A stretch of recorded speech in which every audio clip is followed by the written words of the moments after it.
Hello students, today's session we will discuss about branch control statements.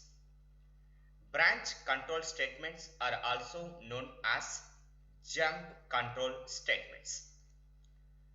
In general, branch control statements are used to change the control from one place to another place. For this, C language supports three branch control statements such as break statement, continue statement, and go to statement. Break, continue, and go to. These three statements are known as branch control statements. Here the first one, break statement. So break is a branch control statement used to change the control from one place to another place. Here, the break statement is used in loop control statements such as while, do while, and for statements, and allowed in one selection control statement switch. Okay. So break statement is possible to use only within the loop control statements, while, do while, and for, and one selection control statement switch. Break statement is used to terminate the execution of the loop or switch statement. So if this statement is used in loop, it terminates the execution of the loop. If break is used in switch, it terminates switch statement. Now observe the general format. Now this one syntax. Break is a keyword. It must be terminated with a semicolon. So break is a keyword. Now observe its functioning. When the keyword break is encountered in any C loop, now control automatically skip entire loop and passes to the statements available after the loop. Now this one important one. It skips the entire iteration of the loop and the control is transferred out of the loop.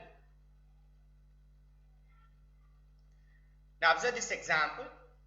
Now this program shows the working principle of break statement. Here main function, and we declare some variables like I, X, sum. CLR SCR library function. Initially sum variable is initialized with 0. Here one loop control statement like for I equivalent to 1, I less than or equivalent to 5, I plus plus. Open brace. Now inside the loop, we read a value as X. Now enter number %d. Here the %d value is I. So initially I equivalent to 1, hence it prints the message as enter number 1. If I reaches to 2, now it prints the message as enter number 2, and so on. So once after reading X value, now we check whether X value is less than 0 or not. If the value is less than 0, now we place the keyword break. Otherwise, now we are updating some value as sum equivalent to sum plus X. Okay. Now loop completed.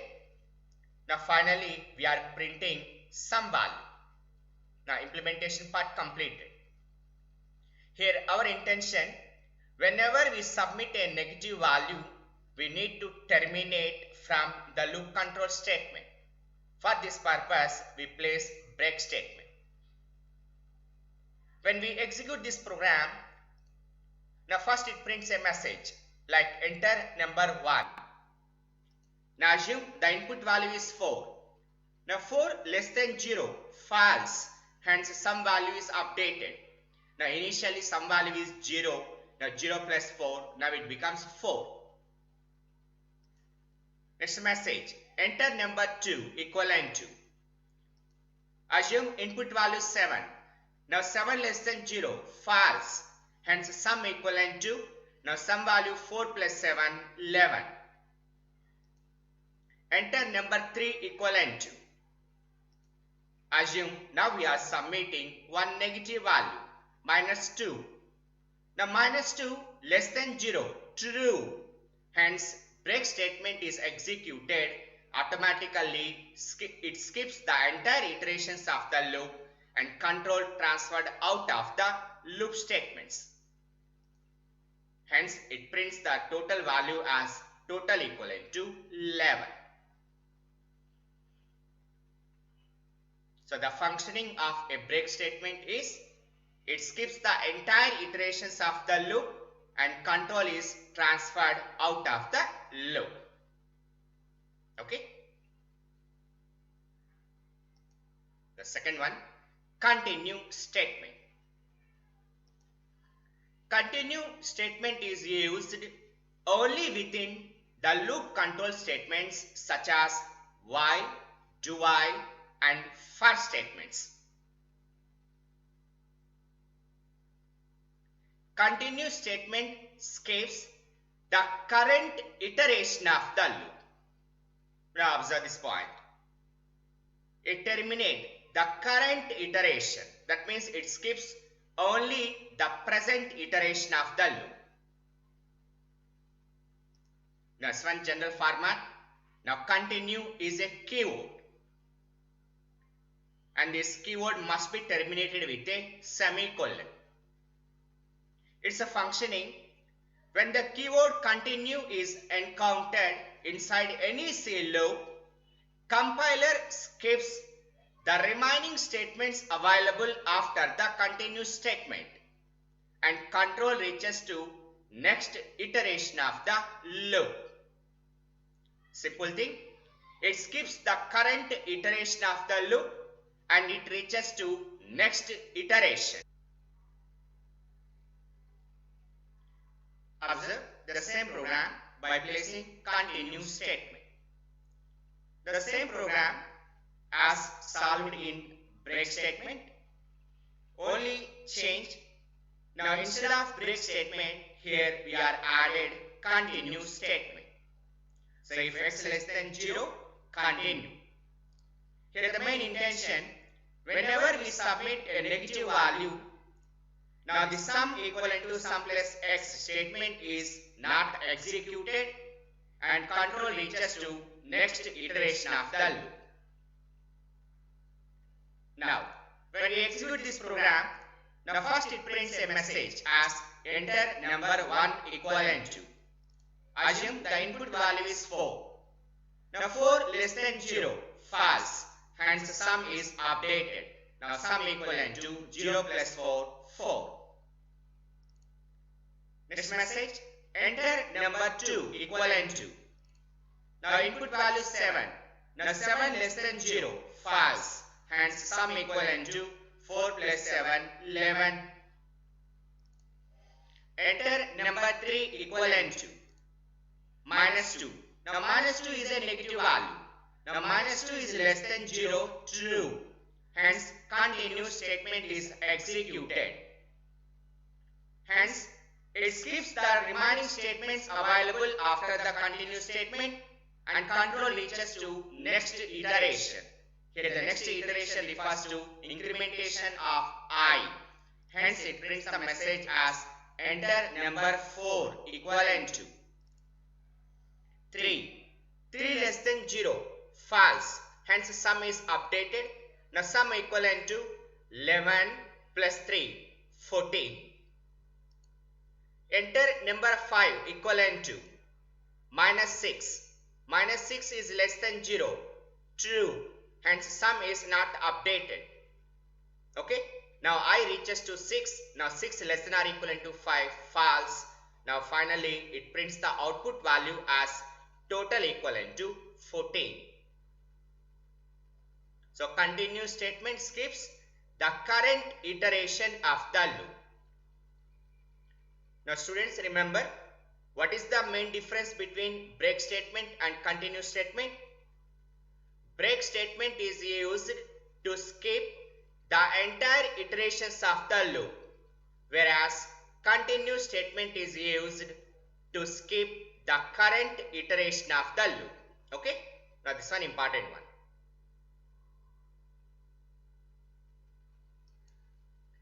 Third one, go to statement. Now as similar to break and continue, go to is also a branch control statement. It is used to transfer the control from one place to another place. So the go to statement is used to alter the normal sequence of program execution by transferring the control to some other part of the program.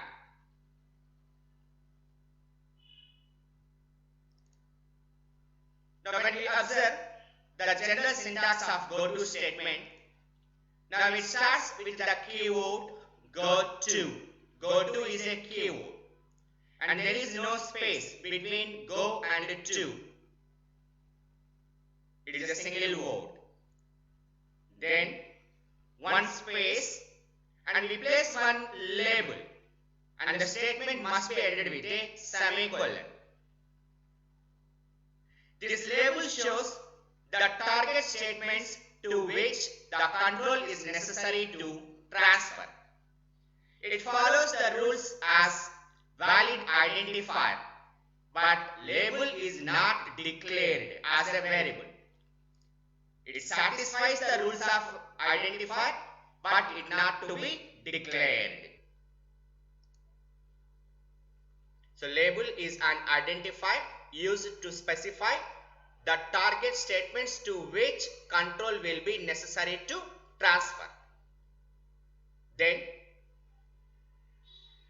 inside the program, at some other stage, now another part is available as label colon statements.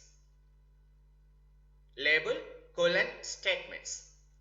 So whenever this part arises, now automatically control transfers to target statements.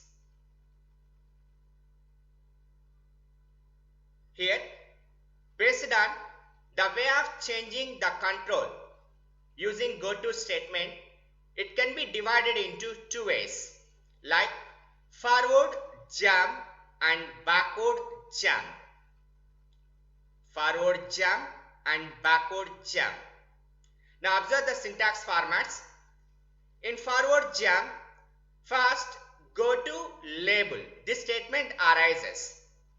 So after some statements, label colon statements are available. So in this case, whenever control reaches to go to label statement, now based on this target, now control moves in forward direction and reaches to label colon target statements. Hence it is referred as forward jump statement. In backward jump format, label colon statements are available. Then after some statements, go to label semicolon. Now this format arises. Here, the statements are executed in normal fashion. Whenever go to label format arises, now control returns back to label colon statements. Here control comes back in backward direction, hence it is referred as backward jump statement.